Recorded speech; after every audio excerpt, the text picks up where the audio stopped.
Iran में देश भर में चल रहे सरकार विरोध प्रदर्शनों को लेकर अब अमेरिका और ईरान के बीच तनाव लगातार बढ़ता हुआ नजर आ रहा है। और इस बीच ईरान के एक वरिष्ठ अधिकारी ने अमेरिकी राष्ट्रपति डोनाल्ड ट्रंप को लेकर विवादित बयान दे दिया है।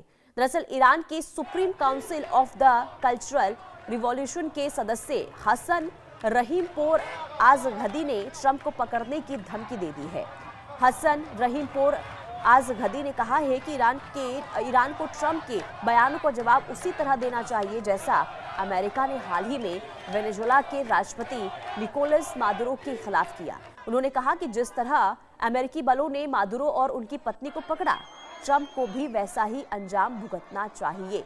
तो बयानबाजी जो हो रही है उससे आप समझिए कि तनाव की स्थिति अमेरिका और ईरान के बीच और ज्यादा बढ़ती हुई नजर आ रही है, क्योंकि ईरानी अधिकारी ने अमेरिकी राष्ट्रपति को ये चेतावनी दी और ये कहा कि जैसे वेनेजुएला के राष्ट्रपति के साथ हुआ, अमेरिका में भी कुछ ऐसा ही होना चाहिए। क्योंकि लगातार विरोध प्रदर्शन की जो तस्वीरें सामने आ रही है ईरान से, कहीं ना कहीं ईरान ये आरोप लगा रहा है कि इसके पीछे अमेरिका का हाथ है, क्योंकि अमेरिका लगातार उकसा रहा है। और अमेरिका ने जो चेतावनी दी थी और ये कहा था कि अगर ईरान इन प्रदर्शनकारियों पर कोई कार्रवाई करता है तो ईरान को इसका अंजाम भुगतना पड़ेगा। अब इसे लेकर ईरानी अधिकारी का ये बड़ा बयान और ये कहा गया कि वेनेजुएला में जो हुआ, जो एक्शन अमेरिका की तरफ से देखने को मिला, अमेरिका के साथ भी वैसा ही होना चाहिए। तो ये बड़ी खबर आपको बता रहे, राष्ट्रपति डोनाल्ड ट्रंप को धमकी ईरानी अधिकारी की तरफ से दी गई है।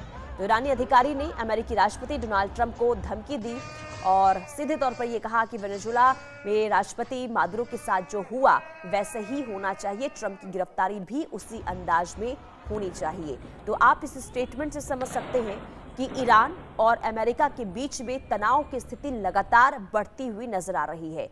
ईरान में स्थिति बहुत खराब है। प्रदर्शनकारी लगातार विरोध प्रदर्शन महंगाई, बेरोजगारी और वहां की आर्थिक बदहाली को लेकर करते हुए नजर आ रहे हैं। और कहीं ना कहीं अमेरिका की जो दखल अंदाजी सामने आई है, अमेरिका जो ईरान को इस प्रदर्शनकारियों के खिलाफ जो चेतावनी दे रहा है, इसके खिलाफ अब ईरानी अधिकारी की ये धमकी और ये कहा गया कि मादुरो की जैसी गिरफ्तारी हुई है वैसा ही डोनाल्ड ट्रंप के साथ भी होना चाहिए, ट्रंप की गिरफ्तारी भी उसी अंदाज में होनी चाहिए। हालांकि अब देखना ये होगा कि अमेरिका की प्रतिक्रिया इस स्टेटमेंट के साथ, इस बयान के बाद कब आती है और क्या आती है। लेकिन उससे पहले आपको ये जरूर बता दें कि जो स्थिति इस वक्त ईरान में बनी हुई है, अमेरिका उस पर नजर बनाए हुए है। और यही वजह है कि जो चेतावनी अमेरिका की तरफ से एक के बाद एक ईरान को दी जा रही है, उसे लेकर तनाव की स्थिति ईरान और अमेरिका के बीच में और भी ज्यादा बढ़ती हुई नजर आ रही है। आगे बढ़ते बात ईरान की करेंगे। ईरान से बड़ी खबर, ईरान में आज प्रदर्शन का 14वां दिन है। ईरान की राजधानी तेहरान में हिंसा और ईरान में खामनेई शासन के खिलाफ नारेबाजी लगातार हो रही है। ईरान के कई शहरों में तोड़फोड़ की जा रही है, आगजनी रुकने का नाम नहीं ले रही है, सरकारी इमारतों को भी आग के हवाले किया गया है। तो आज 14वां दिन है ईरान में विरोध प्रदर्शन का। कल 13वें दिन देर रात तक हंगामा हुआ, विरोध प्रदर्शन हुआ, लाखों की संख्या में प्रदर्शनकारी सड़कों पर डटे रहे, उतरे हुए नजर आए और लगातार खामनेई शासन के खिलाफ नारेबाजी करते हुए दिखाई दिए हैं। तो मादुरो की तरह गिरफ्तारी ट्रंप की होनी चाहिए, ये स्टेटमेंट ईरानी अधिकारी की तरफ से जरूर आया है। लेकिन उससे पहले आपको ये बता दें कि ईरान में 14वें दिन भी स्थिति बहुत ज्यादा खराब है, क्योंकि आज 14वां दिन है प्रदर्शन का ईरान में। लेकिन उससे पहले खामनेई शासन के खिलाफ जो नारेबाजी हो रही है और जो प्रदर्शन हो रहा है, वो अब बाकी शहरों तक बढ़ता हुआ नजर आ रहा है। ये हिंसा की जो आग है कई शहरों तक फैल चुकी है। लेकिन साथ ही साथ आपको ये बता दें कि जो स्थिति बनी हुई है ईरान में, इसको लेकर अलग अलग तरीके से प्रतिक्रिया भी सामने आ रही है। अमेरिका तो नजर बनाए हुए है, दूसरी तरफ भारत भी इस पूरे मामले को लेकर नजर बनाए हुए है। लेकिन सवाल ये कि जो स्थिति अभी इस वक्त ईरान में बनी हुई है, आखिर आने वाले दिनों के लिए क्या ये संकेत है?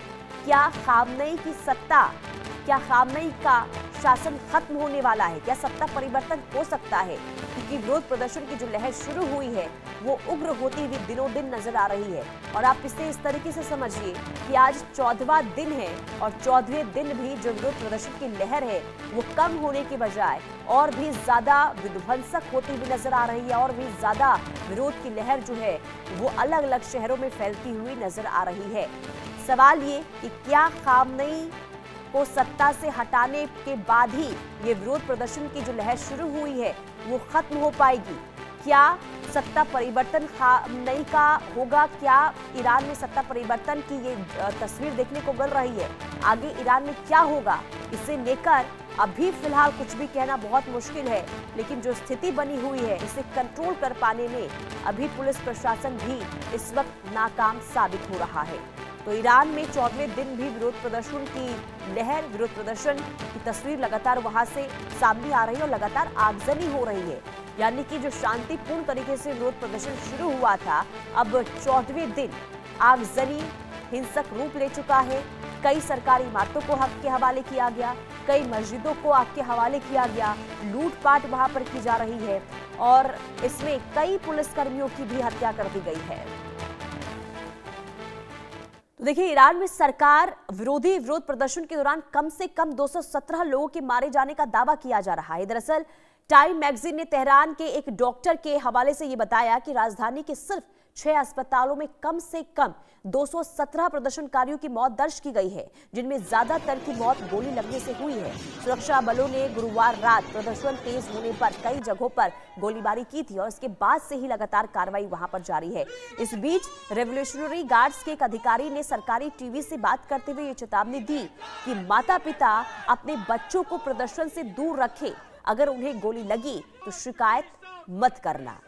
तो यहाँ पर देखिए 217 लोगों की मौत का दावा किया गया है टाइम्स मैगजीन के द्वारा, और सीधे तौर पर क्योंकि देखिए भारी तादाद में जब प्रदर्शनकारी सड़कों पर उतरे हुए हैं, इन्हें काबू करने के लिए वहां पर गोलियां भी दागी जा रही है और इसी गोली की वजह से कई लोगों की जान गई है, कई प्रदर्शनकारियों की जान गई है, जिसमें टाइम्स मैगजीन के द्वारा ये दावा किया गया है कि 217 लोगों की जान इस प्रदर्शन में गई है। और यहाँ तक ये भी कहा गया है कि स्थिति इस कदर वहाँ पर खराब है कि अस्पतालों में घायलों की संख्या बहुत ज़्यादा बढ़ती हुई नजर आ रही है। हालात बहुत ज़्यादा खराब होते हुए नजर आ रहे हैं। ईरान में हिंसा कम होने के बजाय लगातार भड़कती हुई और बढ़ती हुई नजर आ रही है। लोगों का गुस्सा खामनेई के खिलाफ जो बढ़ा वो अब थमने का नाम नहीं ले रहा है।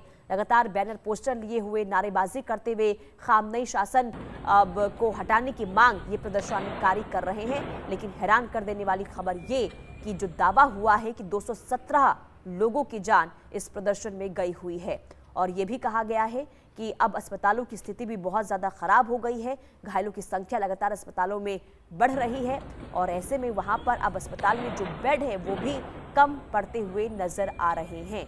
तो अब समझिए कि 100 से ज़्यादा शहर जहाँ पर अगर इस तरीके से हिंसा की स्थिति हो तो हालात वहाँ पर किस कदर बने हुए होंगे। हालांकि इन हिंसक विरोध को, इस हिंसक प्रदर्शन को काबू करने की तमाम कोशिशें भी हो रही है पुलिस की तरफ से, लेकिन हर कोई यहाँ पर नाकाम साबित हो रहा है। सवाल ये कि खामनेई का अगला कदम होगा क्या, क्योंकि खामनेई के खिलाफ ये विरोध प्रदर्शन की लहर शुरू हुई और थमने का नाम नहीं ले रही है। लेकिन हैरानी की बात ये कि 217 लोगों के मारे जाने का दावा किया गया इस विरोध प्रदर्शन के बीच में। और इसी के साथ ही आपको ये बता दें कि ईरान में इस वक्त इंटरनेट सेवा बंद है, फोन लाइन सर्विसेज भी बंद हैं, लेकिन इसके बावजूद भी हिंसा का दौर अभी भी थम नहीं रहा है, बल्कि बढ़ता हुआ नजर आ रहा है और स्थिति बहुत ज़्यादा अव्यवस्थित इस वक्त ईरान में नजर आ रही है। आखिर हालात पर कैसे काबू पाया जाए, ये बहुत बड़ा सवाल है। खामनेई का अगला कदम क्या होगा ये देखना होगा, क्योंकि खामनेई के खिलाफ ही यहाँ पर विरोध प्रदर्शन की जो लहर शुरू हुई है वो निरंतर बढ़ती हुई इस वक्त नजर आ रही है।